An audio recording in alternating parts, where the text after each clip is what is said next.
Hey, John, how you doing? Hi, Glenn. How are you doing? I am fine. Very good. This is second debate. Debate Chronicles Volume 2, Loury and McWhorter. That's right. That was in alphabetical order, by the way. That's right. That's okay. No, I have no problem being second in any particular way. I thought, actually, that last night kind of sealed it. Last night, really. Debate number 2, McCain and Obama sealed it. I mean, I think, if there's been any question, and I suppose some question did remain to an extent after the first debate as to whether or not Barack Obama is presidential timber, I think last night he clearly seemed not only to be presidential timber, but to be more the man for these particular times than McCain. I thought McCain seemed quite out of touch with what we need right now. And what might that be?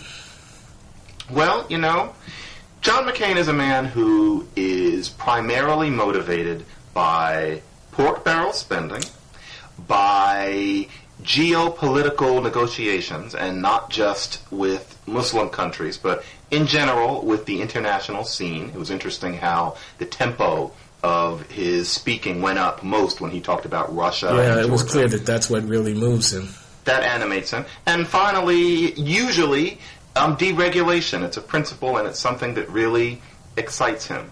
And those things are all well and good, but here in 2008, with the issues that we're dealing with right now, that's just not the right man.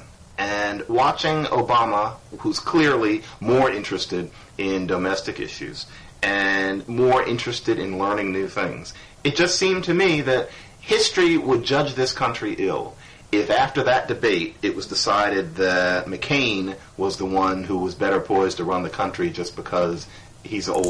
I thought that there was just no question. Okay, well, you went in as a partisan, though, did you not? I mean, of course I did. I think the psychologists have a lot of experimental evidence to the effect that we tend often to see what it is that we expect or desire to see. We filter the evidence that confirms and hold on to that, and the evidence that disconfirms we tend to overlook and so forth. But setting all that aside, I want to say a couple of things. Obama did very, very well last night. I think the pundits and polls are going to say that he won, although those measures, it seems to me, are contaminated by the fact that he's winning the election, and so I think people will tend to see the debate more favorably from his point of view. It was at best a draw, in my opinion, for McCain. I thought McCain was quite good enough, but Obama was absolutely superb. He was smooth and measured and in control. He looked really quite confident. When he was on the attack, he was aggressive and formidable. Without being obnoxious. Indeed. And he parried very well. I mean, the sorts of things that McCain had to say negative about Obama, I don't think stuck. And as you know, this pork barrel spending earmarks, the senator from Illinois got an overhead projector for the planetarium, and I know that's called the Adler Planetarium on the lakefront in Chicago. I used to go there when I was in high school. Overhead projector means just the equipment that makes a planetarium. Yeah, it projects the stuff up onto the domed roof of the theater so that you look up. In other words, educating children about what's going on. Well, you could argue that it was what a senator ought to do for his district. He ought to get the kind of equipment for, public service museum or whatever. I mean, what's wrong with that? There's nothing wrong with it whatsoever. Yeah, that's how things work. So Obama did very well. Everything is going his way. The financial crisis is a terrible stroke for the country, but a wonderful piece of good luck for candidate Obama, and terrible bad luck for candidate McCain. So it looks like this thing is coming home, and we better get used to saying President Obama. I assume you have no problem with that. Yeah, I think that I would find it hard to imagine that it would be any other way, especially because, and this is something that I'm not seeing remarked upon as much as I think it should be, we have known for a while that McCain has a problem with what he sees as Obama's hastiness in invading Pakistan. Listen to me, Pakistan. That was an accident. Pakistan. Well, I think that's how the Pakistanis say it, but that's okay. That's how they say it, and there's a certain affectation some people use. And Barack Obama has gotten in trouble for pronouncing it that way. Oh, he's too educated. I must be channeling him or something. Anyway, Pakistan. Yeah. But last night was interesting because he seemed just short of hawkish on Pakistan. It was almost like listening to somebody from the other party at a different point in time speaking. Whereas McCain was the one who was doing basically a hearts and minds routine. And so it was almost a reversal of the expected roles, which means that there will be no routine over our next few weeks of claiming that the Democrats don't want to defend our country. Obama has got that completely covered. Hold on, John. I got to say a couple of things. I don't agree with you. What's not agree well, there are three things that I'd like to first explore, at least, and then others. One is about regulation, deregulation. The other is about Pakistan, bellicosity, our Democrats soft, Republicans hard, and so forth. And the third is our country would be judged harshly if after last night's debate the electorate were to decide, other than Obama. So on regulation, deregulation, I'll be very brief. I simply want to say I thought McCain did a terrible job of defending deregulation, which is desperately in need of defense at this moment of regulatory demagoguery, in my opinion. I mean, yes, we have a disaster on Wall Street requiring a bailout or whatever, and it's going to cost us money, and there's a lot of havoc and uncertainty. That's a very bad thing. And it well may be that there was laxity in the regulation of these things. I don't claim to be an expert on financial economics, the regulation of the financial services sector, but that is in no way, in my view, and I say this as a professional economist as well as a citizen, that is in no way a refutation of the general idea that a movement toward deregulation in the American economy, which goes back to the 70s, I'm talking about airlines, trucking and rail, telecommunications. I mean, all of these things that we enjoyed the benefits from, in no way is a demonstration that regulation is bad and deregulation is good. I mean, it's a slur or a smear, basically, to say of a candidate, he was for deregulation, which is what Senator Obama was saying about Senator McCain last night, when in fact a lot of good, thoughtful people have over the years been for deregulation, and we're all the beneficiaries of them having been so, in my humble opinion. So, regulation, on Pakistan, what I'd say is, yes, agreed. They're not going to be able to do to Barack Obama what was done to Democratic Kerry. I remember the speech that Zell Miller, the former governor and senator from Georgia, a Democrat, who gave the keynote at the Republican convention in 2004. So now we've had twice running Democrats giving the keynote address at Republican conventions. He was the Joe Lieberman of 2004, was Zell Miller. Right. And I remember him going after John Kerry for not voting for this or that defense appropriation. Barack Obama is lucky that he hasn't been in the Senate for 20 years, because he would have had to vote if he were voting his conscience against whatever the Defense Department boondoggles might have been, and then that would have been thrown in his face.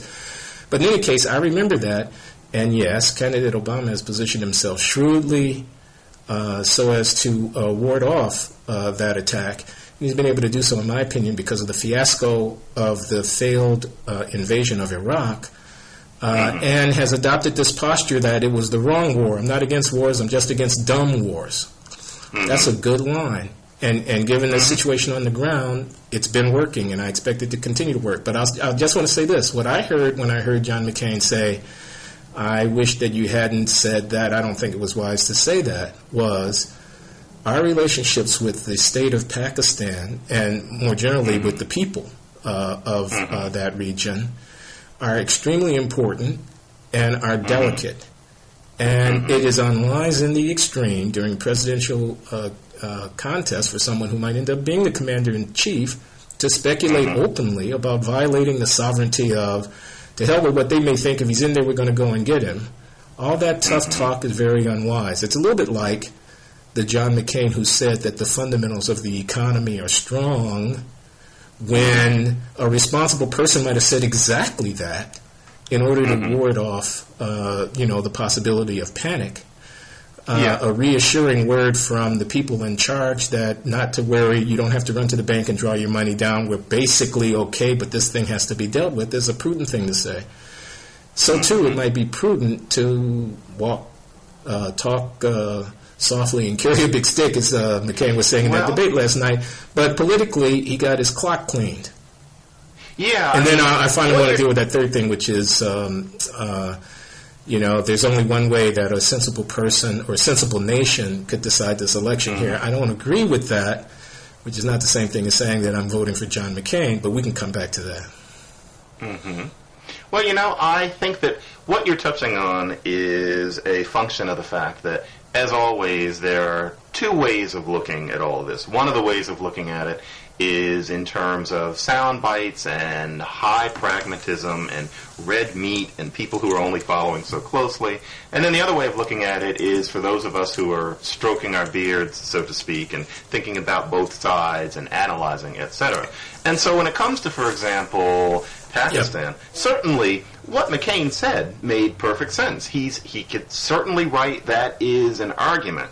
Nevertheless, the fact remains that less reflective or especially pragmatic Republicans are not going to be able to say whether Barack Obama is right. They're not going to be able to say these people will not defend our country. Barack Obama has given a clear indication that that one won't stick. And I think that that will matter. That's something that can't be thrown at him and that can't be used as a distraction, even if John McCain proves to be or could be seen to be right. And then second, on deregulation, also, I completely agree that to just say that deregulation is bad is empirically false, and there are all sorts of things that could be said about it. And as you said, there is some controversy as to how much deregulation played a role in what has gone on here, but the point of the matter is that in this particular moment, this is my cat coming onto my lap. It's time she can hear it on Blogging Heads, and so she might turn to the camera. But to the extent that we happen to be contingently in a time when it is often said that deregulation is the problem, and no matter how many people write smart op-eds in the New York Times and elsewhere, it's going to continue to be thought that deregulation was the problem. The fact of the matter is that McCain is associated with that in many of the things that he did, and it is something that he's interested in. And here we are in what's being called the worst financial crisis since the Great Depression, and he's stuck with his history. And so maybe we could say that intellectually this doesn't disqualify him from being a president for our moment, but he certainly didn't look like it in broad strokes last night, and that's the way it's going to come off with the electorate. What he had to do, this on the deregulation point, I also want to come back to the Pakistan point. What he had to do was to defend the best of the Reagan Revolution last night, and he didn't do it. Right. Now, I preface this all by saying I'm a progressive people, but I'm also a professional economist. And, the market, free enterprise, private initiative, entrepreneurship, competition, these are institutions that we owe a debt of gratitude to for the prosperity that we enjoy. I think that's the story of the 20th century. And going back before that, the market's a good thing. Now, the market needs to be situated within a framework of institutions that deal with its failures and limit its excesses. Let's call that regulation. But the market in and of itself is a wondrous thing. And this idea that the wheel has turned in history, that there was this idea about the market being great, but now we've got a different idea, which is that the market is flawed and requires the same politicians who helped to get us into this mess with their being susceptible to the influence of interested parties and the campaign contributions of various lobbyists, industry representatives, labor union representatives, and all the rest. I mean, there's blame to go around on both sides of the aisle, that we're going to put some of these things into their hands to say that somehow all that we've learned in the last 100 years about how to organize economic and social activity so as to promote prosperity has been overturned by this incident. I think, that's demagoguery. I think it's really quite unwise. I think the next president, likely to be Barack Obama, is going to have to walk back from that in the interest of not only the American people, but in the interest of the people of the world. He's going to have to walk back from that on free trade. The anti-NAFTA stuff is going to have to be tempered, and he's going to have to walk back from this contempt for deregulation that is politically useful right now, but which I think is unwise as a governing philosophy. I think that my sense of these things, and I am definitely no expert on finance, but it would seem that the issue when all of the dust is settled on this is not that there's a problem with the market. I doubt if we're going to end up in a serious discussion as to whether or not the market is evil. That view will remain confined to a certain fringe. The issue would seem to be the kinds of structures and allowances that have crept in, particularly over the past 20 years. It's this sort of shadow economy that it was, I think, Tom Friedman who referred to, it was David Brooks, I think, referred to it, Brooks, in the Times, I think, the day before today, as shadows in Plato's cave, that it's not actual money. Yeah, I saw that. Yeah, and that has to be dealt with. But you know what this really comes down to? You're talking about what McCain didn't explain. And I found that in the first debate, Obama was the one who was not always making his case as much as he could. I thought that he seemed tired. Last night, he definitely made his case. He covered all the points. He was aggressive about even taking up more time than he theoretically had to get his licks in, and I thought that was good. McCain last night struck me as somebody who, and I hate to say this, but he struck me as someone who could only hold so much in his head at a time. You're saying that you wish that he had defended the market. I said I think that's what he needed to do. Or the Reagan legacy. The good part and Glenn, I can't imagine him doing it. I saw somebody standing there. It wasn't as bad as Sarah Palin, but I saw somebody standing there who had certain index cards in his head, certain things that he wanted to say over and over again. There are about 7 or 8 of them. And I couldn't imagine him taking 3 things and making a really systematic explanation on his feet. I don't think that he can do that now. Maybe he could do it about 8 years ago. Oh, John, for some please. Reason, really? He doesn't seem I don't to buy it at all. I don't buy it. In fact, And I've got a real problem with this adulation of a certain kind of what I call performed intelligence in one of our previous conversations. A certain kind This of would be glib intelligence. smartness. It's not intelligence, it's memory. Well, come on, this is a 3 stereotype, man. This is just flat out prejudice, it seems to me. He's 72 and therefore can't remember what the Reagan Revolution was about. He can't remember the principles of market economics and then articulate them.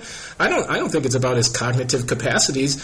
I expect he's never really been much of a... it might not be because he's 72. Sure. I mean, he's not, I don't know who the person is, Jack Kemp or Phil Graham or somebody, and maybe it's a good thing too, but these are people who could talk to you ad nauseum about what the principles of the sort of early 1980s, late 1970s, early 1980s, revolution in social policy were about. I think if McCain had gone into the debate determined to do that, he would have been able to do it just fine. I mean, there's not so much difference between that and anything else. Based on what evidence? Well, I mean, just based on the fact that he seems to be able to talk about other issues in a perfectly cogent way. Cogent, sure. But what I generally hear is one point made. He'll remember that he wrote a memo at some point, or he'll talk about some meeting that there was. But in terms of a careful, sequential, and I guess I am doing the intelligence thing, careful, sequential argument for why something should be done, I don't see him doing it. And I take your point, and we talked about this last time, that the president doesn't need to be and sometimes shouldn't be an intellectual. Well, that's not what we're talking about. We get that. But if McCain is not demonstrating, I don't know whether he has it, had it, whatever, but if he isn't demonstrating that kind of quick command of the facts, ability to make a case rather than just to stand on a point, if he isn't doing that, then I would think that if he's got some sort of reason to be president, if there's some sort of justification for him to be president anyway, it would be because he had that certain element X that, for example, Reagan, who was not exactly one for extended racial did have. And McCain doesn't have that. and therefore he leaves me cold. He's not inspiring in some other way. Let me just make an observation. I don't agree with you. I don't agree whatsoever. And I think it's quite possible to favor Barack Obama and to vote for him without having to demonize this good, decent, and honorable man. I don't demonize. Pardon? I don't demonize. Well, I'm saying I think this line of argument is derogatory vis-a-vis McCain, and I don't think it's justified by his very long record in public life. I think I want to get off of this because I'm defending McCain, which is dangerous territory to be on. But I mean, it doesn't have to be ad hominem, is what I'm saying here. There's a flavor in your line of argument here that is related in some way to ad hominem attacks on Obama. Now, the attacks on Obama, on his character, on his associations, and so forth, are, of course, different than attacks on a 72-year-old man's memory or ability to organize data and make an argument. But they are ad hominem nonetheless. They are, this person is a certain kind of person, the kind of person I think is unfit to be president. And I don't personally find those arguments vis-a-vis McCain, or for that matter, Obama, persuasive. Glenn, let me try again. I have, and I say this a lot, and it's really true, I have a vocal handicap. I am not being ad hominem against McCain. McCain used to be the Republican I used to always say I would vote for if I were going to vote for my first Republican. I don't hate him. I don't think he's ridiculous. I'm just trying to say that if we're comparing these two people right now, these are the reasons that I see Obama as ahead of McCain. And in putting it that way, I'm talking about some minuses that I see in McCain. I think the ad hominem tone you might be hearing, and maybe I'm wrong, is just because I have a kind of a snippy voice. That's all. There's okay. Well, then, fine. I take. But more to the point, Glenn, I would say this. John McCain strikes me as a senator. He has been, in many ways, an excellent senator. But there seems to me to be a limit. He doesn't seem to be somebody who was designed, especially at this time, to be president of the United States. I don't follow that, but that's okay. I mean, maybe I do follow it and don't agree with it. Maybe I don't know what it is about this time that requires so much. I mean, I've actually read carefully just about every speech of Obama's that I could get my hands on. I studied carefully that speech before 200,000 in Berlin, for example. And I mean, we could go over other speeches on domestic policy, speeches on economics, speeches on global affairs, and so forth. And I'm not all that wowed and knocked back on my heels by the profundity and the depth of insight. What I get is a package that certainly is well suited to this particular cycle in our electoral history, a package that communicates an idea about change, youth, energy, freshness. I don't get substance, not very much. I'm not saying he doesn't have policy positions. I'm not saying that at all. And obviously, President Obama has the potential to be a great president. I think that I would acknowledge. I'm just saying, on the evidence of what I've seen, what I get is a man for his time, you say? Perhaps. But profundity, depth, insight, not really. Leadership, I don't know. I mean, leadership of this movement that he has fostered, yes. Leadership of the nation and the world, I don't know. And so if I were to line these two people up along McCain and Obama, along a vector, a list, an array of various different qualities and characteristics, I think there would be many of them on which I would look at John McCain's long and distinguished life and career, and I would say, yeah, this is a man that has many positive attributes to his credit. For Obama, I would also have many positive attributes. They would be different attributes, however. But the idea that it's a slam dunk, that you could just take a glance at what we saw last night and see clearly that the one man is the dominant figure and the other is a footnote to history, I don't see that at all. Let that economy go differently. Let George W. Bush not have run his party into the ground over 8 years' time.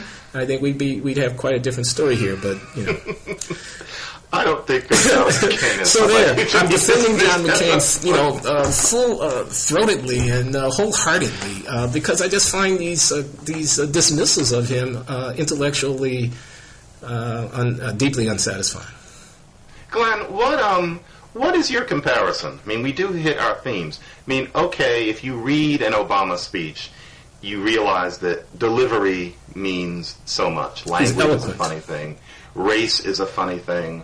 But what are the presidential candidate speeches that you would read as substantial in a different way? I genuinely can't think of anything. Well, Abraham Lincoln comes to mind. If I were being interviewed like Sarah Palin, and Gibson were to ask me, what presidential speeches did I admire?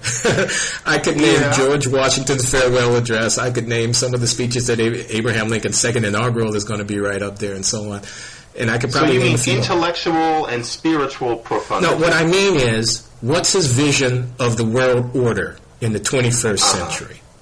That's what I mean. What I mean is, what about Europe and the United States? How do we go forward? What I mean is, what are the lessons of 1989? What are the lessons of the collapse of communism in Eastern Europe? What I mean is, what is the doctrine about the use of force, the preemptive use of force, the reliance on multilateral organizations like the United Nations and so forth, and so on? What I mean is, I read the speeches that he gave at AIPAC before the American Israel Public Affairs Committee. And I know a good deal. I have made some inquiries into what Barack Obama had to say about conflicts in the Middle East prior to his launching a national campaign. What exactly is his vision, other than AIPAC talking points, about the Middle East? How is he going to rebuild the military? Is the defense budget too big, too small, or about right? Things of this kind. What I'm saying is, and of course, maybe a speech before 200,000 is not the place to exposit that. And of course, I want to acknowledge that Barack Obama is perfectly capable and certainly will have positions on all these issues. I'm just saying that, what I saw didn't much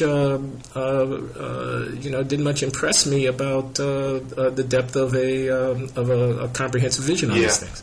I understand what you mean, and just like domestic issues are not really what deeply interests McCain, I suspect that Obama cares more about the sorts of things that grow out of his being a community organizer, etc. The domestic interests him more than the international. And so, yes, one can certainly make a case that there has not been that kind of profundity yet in his views about international issues, but I think that there is positive evidence that he'd be capable of mustering it if, when the time comes, and that's his speeches on race and his Cooper Union speech on the economy. Those were the products of a visionary kind of thinking.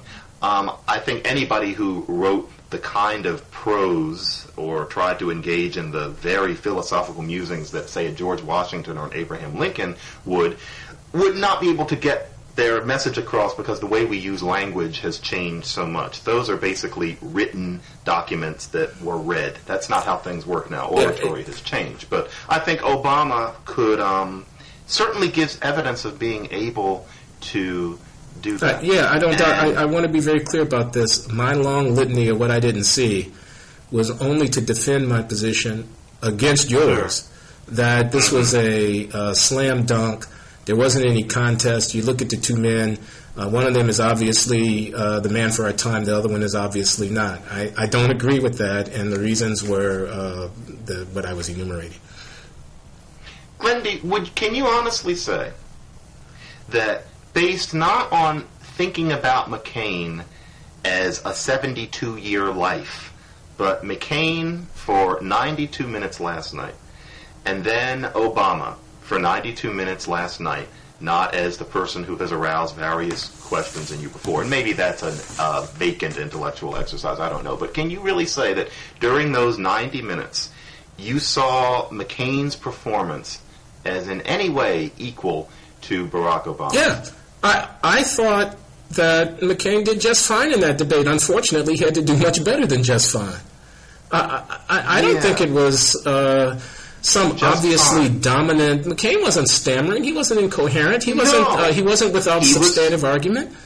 He was just fine, but Obama And he was didn't look 72 years old, I finer. might add. I mean, he looked energetic. He was, again, if I go on too long in this vein, I'll ruin my reputation. I'll become to be known as a McCain defender, and no one wants to be a McCain defender. You are convinced that I want to just diss for McCain. Okay, he was fine. Yeah, he just wasn't good but enough. Obama was finer. Isn't that what? Well, isn't that clear? I thought I said During those 90 minutes. that, but I didn't hear that, so you are saying. Right. I want to say Obama won 21-19. I don't want to say he won 21-12.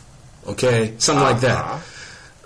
It was a game of ping-pong, and they almost got to deuce. Something like that. Unfortunately, McCain was way behind in the total point count, and therefore he had to win 21-12, and he didn't come anywhere close to doing that. That's kind of the way I see it.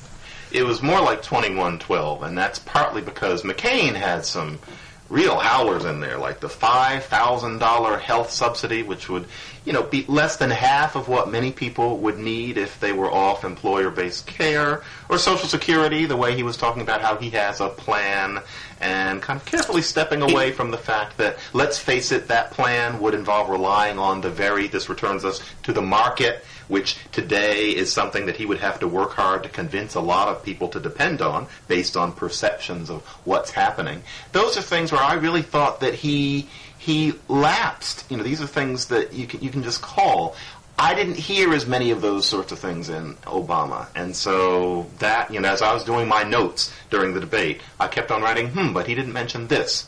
But he didn't mention this. Another thing was his characterization of Obama and Fannie Mae and Freddie Mac. Those things were really distortionary. So for me, that did make McCain not a footnote, but 12. Let me say this about the financial crisis, John. I'm tired of arguing with you about the relative merits of McCain. Let's just agree to disagree to the extent that we do.